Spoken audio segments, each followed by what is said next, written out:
Welcome to True Ghost Hunts Part 1. In this series, we'll dive into chilling adventures where the line between the real and the supernatural blurs. Are you ready to confront mysteries that defy explanation? Tonight, we'll explore two haunting tales from real locations where witnesses have documented terrifying evidence of the other side. Turn off the lights, put on your headphones, and prepare for a sleepless night. Because after these stories, you might just start to wonder, are we truly alone in this universe? The Burlington Whispers, a true haunting. On a chilly April morning in 2017, the rural air of Pennsylvania still clung to the lingering mist. Gray clouds blanketed the sky, promising a somber day. Daniel Peterson, a young man with an insatiable passion for the paranormal, sat in the cozy apartment of his girlfriend, Sarah Jenkins, in a small Pennsylvania town. Sarah, with her gleaming brown hair and intelligent eyes, had just told Daniel about a peculiar place, a haunted church about half an hour's drive from her home, nestled in the historic town of Burlington. Daniel felt a shiver run down his spine as Sarah recounted the tale. The church's history was a captivating and eerie one. Built in the 19th century, it had been decommissioned some 30 years prior. Now privately owned, it was meticulously maintained and open to the public both day and night. Winding around the church was an ancient cemetery, its moss-covered gravestones leaning precariously beneath the old, gnarled trees. Daniel felt a surge of excitement to explore, yet a vague dread crept into every cell of his being. This wasn't the panic of fear, but a thrilling chill of anticipation before the unknown. "Are you sure you want to go?" Sarah asked, her eyes narrowing slightly, peering into the mix of eagerness and apprehension on Daniel's face. "Absolutely, I've been waiting for an opportunity like this for ages," Daniel replied, his voice a little shaky with excitement. He quickly prepared the camera on his Kyocera Brigadier phone, hoping to capture anything out of the ordinary. On the morning of April 19th, 2017 at 8:30 a.m., Daniel and Sarah set off. The sky remained gray, but there was no rain. As they drove into Burlington, the air seemed to grow heavier, silent. Ancient houses lined the road, as if watching them. Upon their arrival, the church appeared before them, solemn and imposing, standing in a large clearing surrounded by old-growth trees. The rusty iron gate hung ajar, like an inviting, yet eerie beckoning. The cemetery stretched out before the church, old stone gravestones of all shapes and sizes, some crumbling, scattered across the green grass. A persistent mist still lingered, entwining itself around the tree branches, creating a mystical yet gloomy scene. An unsettling silence pervaded the air, broken only by the gentle rustling of wind through the treetops, sounding like the whispers of 100 souls. Daniel walked slowly, the palms of his hands growing cold and clammy. He felt a strange energy encompassing this space, a vibration that defied scientific explanation. Each step he took on the damp ground felt like he was touching something invisible. Sarah walked closely beside him, occasionally shivering slightly herself. "Do you hear that?" Sarah whispered, her voice barely audible. Her face was pale, her eyes darting around. Daniel nodded. He had heard it.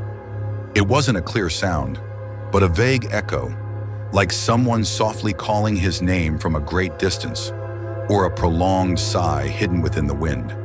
The sound seemed to come from everywhere and nowhere at all, sending shivers down his spine. They entered the church. The interior was damp and dim, with only faint light filtering through the broken, stained glass windows, creating patchy streaks on the decaying wooden floor. The scent of old candles, decaying wood, and something metallic, unpleasantly cloying, hung thick in the air. As they walked along the dusty pews, a sudden, cold, and definitive thud echoed. The side door at the end of the aisle, which they were certain had been ajar just seconds before, suddenly slammed shut right in front of them. The sound was so loud it made Daniel and Sarah jump back. Daniel's face went white, his eyes wide, pupils dilated from shock. Sarah let out a small scream, quickly pressing herself against Daniel, her trembling hands clutching his shirt. What was that?" Sarah stammered, her voice shaking. Daniel was speechless too. He swallowed hard. a cold dread creeping up his spine. He stared at the now closed door, unable to believe what he had just witnessed. It couldn't have been the wind. No draft could have been strong enough to slam such a heavy door shut in an enclosed space. He tried to calm himself, taking a deep breath, then raised his phone. He wanted to take pictures, to capture anything that might be unexplainable. He moved around, snapping photos from various angles of the church and cemetery, hoping to catch something supernatural. The dry clicks of his phone camera echoed eerily in the silent space. After leaving the church, Daniel and Sarah returned to the car. Both remained silent, still haunted by what had just occurred. Once settled in the car, Daniel began reviewing the photos he had taken at 8:51 a.m. with his Kyocera Brigadier phone, facing southeast from the church's front porch. He didn't expect much, as he always thought he'd never be lucky enough to capture a paranormal phenomenon. He scrolled through the pictures, the first, the second, until the third, where he suddenly stopped. There was something unusual. In the photo, just above the old trees near the center of the cemetery, a faint, opaque mist appeared clearly. He squinted for a closer look. "That's odd," he murmured. It was cloudy that morning, but this mist seemed too concentrated and oddly shaped. Daniel turned to Sarah, his face showing a mix of curiosity and a touch of skepticism. "Look at this," he said, handing her his phone. "I think it might just be fog, since it was cloudy this morning." Sarah took the phone, her eyes scanning the image. She focused on the mist, then her eyes suddenly widened, a radiant yet utterly astonished smile spreading across her face. "Oh my goodness, Daniel, you did it! You caught a ghost on your phone!" she exclaimed, her voice brimming with excitement. Daniel's eyes widened. "You think so? It could just be fog, right?" He still tried to cling to a shred of logic. Sarah shook her head, her gaze firm. "No, my love. Look at the gravestone." Daniel immediately looked at the photo again, his eyes tracing Sarah's pointing finger. His heart hammered in his chest. Right near the center of the photo, slightly to the right, beside the old fence surrounding the cemetery, there was a distinctive gravestone. It was a small one, shaped like a young girl. And then his jaw dropped. Right on that gravestone, unmistakably clear, was the image of a little girl. She was wearing an old-fashioned dress. Her head, eyes, hair, tiny shoes, and even a delicate belt on her dress were visible. The mist he had seen earlier was, in fact, the faint, ethereal outline of the child. She appeared to be holding something in her hand, a small, indistinct object, perhaps a toy or a keepsake. Daniel felt a violent shiver race through his entire body, from his head to his toes. He trembled uncontrollably for several minutes afterward. It was a strange blend of exhilaration and terror. Exhilarated because he had finally captured evidence of the paranormal, something he had always sought. Terrifying because it was so clear, so real, and it stared directly at him from the photograph. His face was pale, his lips moved, but no words came out. He could still feel the biting cold of the church's air, and now it seemed to seep into his very bones. Sarah smiled, watching his reaction, no less astonished herself. "I told you so," she said softly, her eyes still fixed on the photo. Daniel still kept that photograph. He had only zoomed in a little to make it easier to see, without any further edits. Every time he looked at the picture, he felt a chaotic mix of emotions, the intense excitement of a paranormal investigator, the primal fear of confronting the unexplainable, and an endless curiosity about the little girl on the gravestone. Who was she? Was she one of the unfortunate children who had once lived in the nearby Carter house, or another soul trapped in this very cemetery? What was she holding in her hand? The tale of the Burlington church and its cemetery continued to haunt Daniel and Sarah.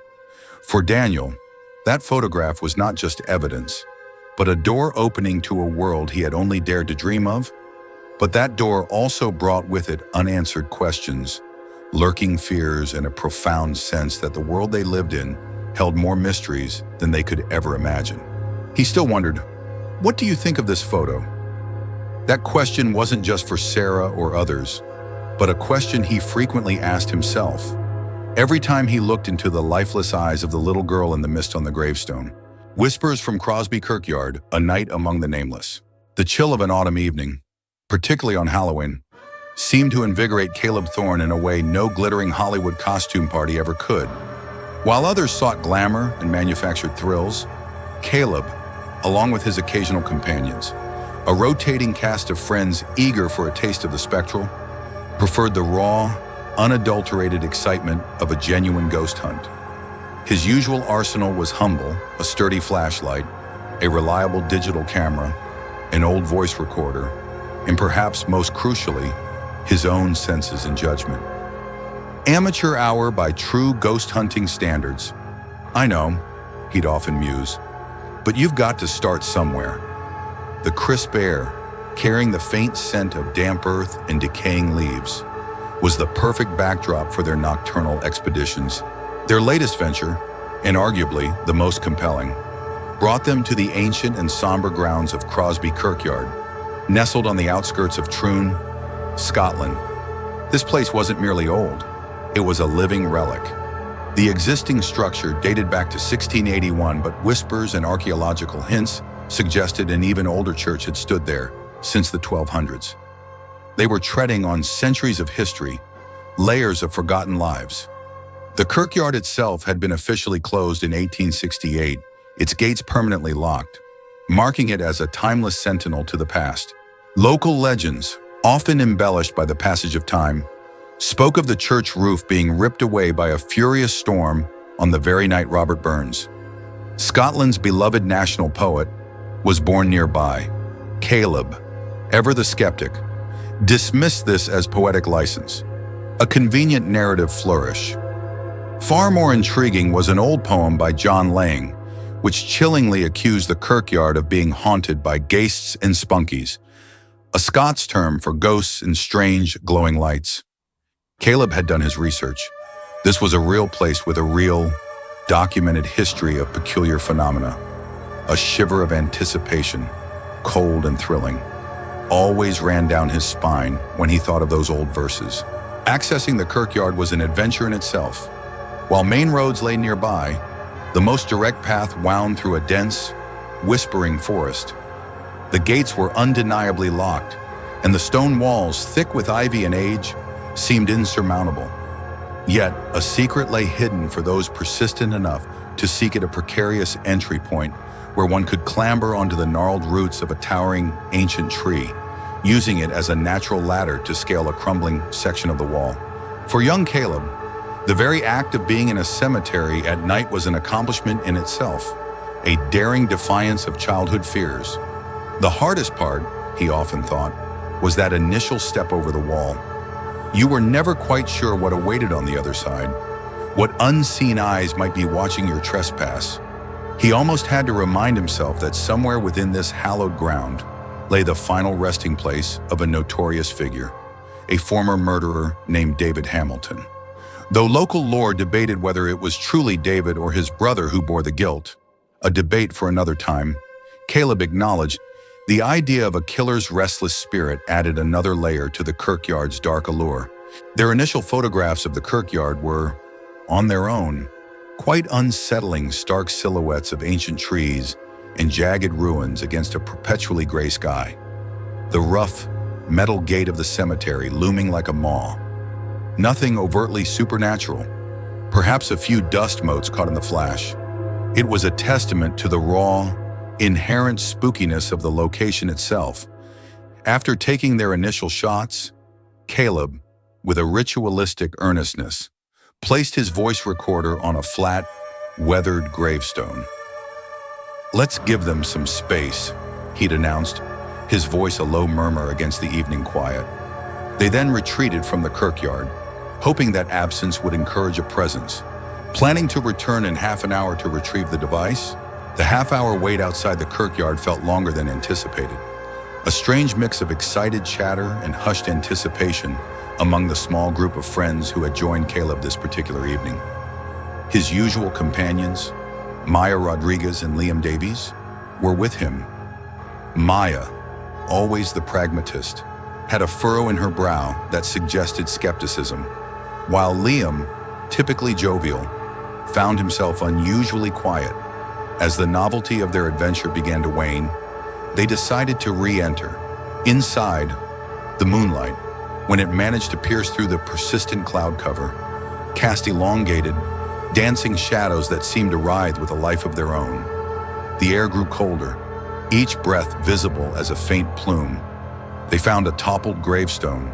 Caleb offered a silent, apologetic thought to the deceased and sat upon its cold, stone surface, gazing up at the scattered stars that peeked through the bruised sky. Suddenly, a streak of brilliant white light darted across the sky directly above them. It was swift, almost impossibly so, cutting a stark line against the murky darkness. Liam, ever the optimist, suggested it might be a shooting star, but Caleb immediately dismissed the idea. "Too low, too small," he murmured, his eyes tracking its vanishing point. "Shooting star's arc. This just went straight, in a perfect line." A prickle of unease, distinct from mere excitement, began to spread through him. If that was peculiar, what followed was truly chilling. Just as they were preparing to pack up and head home, another one of these strange, luminous streaks appeared directly over the crumbling church ruins. This time, it plunged headlong into the dense, ancient trees surrounding the structure, vanishing as if swallowed by the darkness. Caleb, luckily, had turned his head at that exact moment, catching the fleeting phenomenon. A thought, unsettling in its implication, crossed his mind. How many of these strange lights had they missed? This second sighting left no room for doubt. It was undeniably too low, too small to be any celestial body. Caleb could only describe them as tiny, white, spherical orbs, moving with incredible speed. "Either that was a ghost," he whispered, his voice barely audible, "or I just witnessed some bizarre light phenomenon. Maybe something akin to what we now call a will-o'-the-wisp, or something entirely unknown." The term spunky from John Lang's poem, a centuries-old Scots word for an eerie light or glow, echoed in his mind. The cold, damp air seemed to thicken around them, pressing in, as if the very atmosphere itself was trying to confirm the presence of something unseen. Maya clutched Liam's arm, her earlier skepticism replaced by a look of bewildered fear. Liam, for his part, could only stare wide-eyed at the spot where the light had vanished, his jovial demeanor completely evaporated. The next evening, back in the relative safety of his own home, Caleb sat hunched over his desk, the faint glow of his lamp illuminating his face. He was listening to the voice recording from his old device, all 27 minutes of it. The task was tedious, filled with the mundane sounds of wind rustling through unseen leaves, the distant hum of traffic on a main road, and the occasional creak of his own footsteps. But then, about halfway through, he found something. It was faint, almost swallowed by the ambient noise, but undeniably there. A distinct thump-thump, like a soft knock, followed by 3 or 4 deliberate footsteps. Caleb's breath hitched. He rewound the recording, listening again, then again. The sound was undeniably present. He then compared it to the sound of his own footsteps from the beginning of the recording. The similarity was uncanny, almost identical. A knot of unease tightened in his stomach. He even tried replicating the knocking sound by tapping his phone screen and playing it back. The acoustic signature was eerily similar. This entire segment, this sequence of knocking steps, was unique in the entire recording. He considered the logical explanations. Could it have been another person? He scoffed internally. While a main road ran nearby, very few people ventured down the isolated, muddy path leading to Crosbie Kirkyard, especially not in the dead of night. Google Maps Crosbie Churchyard, he challenged anyone who doubted him. And you'll see what I mean. He grimly concluded that he and his friends were likely the only eccentric souls venturing into this place after dark. The most rational explanation, he supposed, would be an animal, but the footsteps sounded too slow, too heavy, to be a squirrel or a rabbit. This was just his personal judgment. Of course, but it felt right. He stared at the recorder, its small, unassuming presence now holding a chilling secret. Subsequent nights spent at Crosbie Kirkyard yielded no further dramatic encounters. The elusive spunkies didn't reappear, nor did the mysterious knocking. Caleb attributed it to beginner's luck from that initial foray. In fact, the only other vaguely paranormal incident they experienced was a strange, unexplained noise outside his friend's house on the drive home from one of their later, uneventful visits. It led him to ponder the peculiar nature of the paranormal. Perhaps it operates in a strange, almost whimsical fashion, or as bizarre as it sounds, like fishing. You might go out 10 times and only catch something once or twice. All of Caleb's ghostly encounters thus far shared a common theme, a subtle presence, not overtly obvious or easily identifiable, yet distinctly unusual. Then, in an instant, it would vanish or simply not reappear. It wasn't as if one could capture it up close and bring it back for laboratory testing. But there was always, undeniably, a strange element to the experience, a lingering question mark in the fabric of reality. Caleb admitted he didn't place much stock in the feeling of being watched or experiencing a presence. He believed that such fears often stem from one's own mind, not necessarily the environment itself. Yet it was accurate to say that at no point during their investigation did he truly feel terrified or anxious. In fact, he found himself drawn to it, the profound, almost magical stillness of the Kirkyard. If there was one certainty, it was that the dead were far less likely to harm you than the living. But whether all of them truly rested in peace, he still couldn't say. The question, like the whispers of the wind through the ancient stones of Crosbie Kirkyard, remained unanswered, a haunting echo in the quiet corners of his mind. If you enjoyed this video, don't forget to hit the like button, share it with your friends, and subscribe to Tina Shadow Stories so you don't miss our next chilling tales. See you in the next video.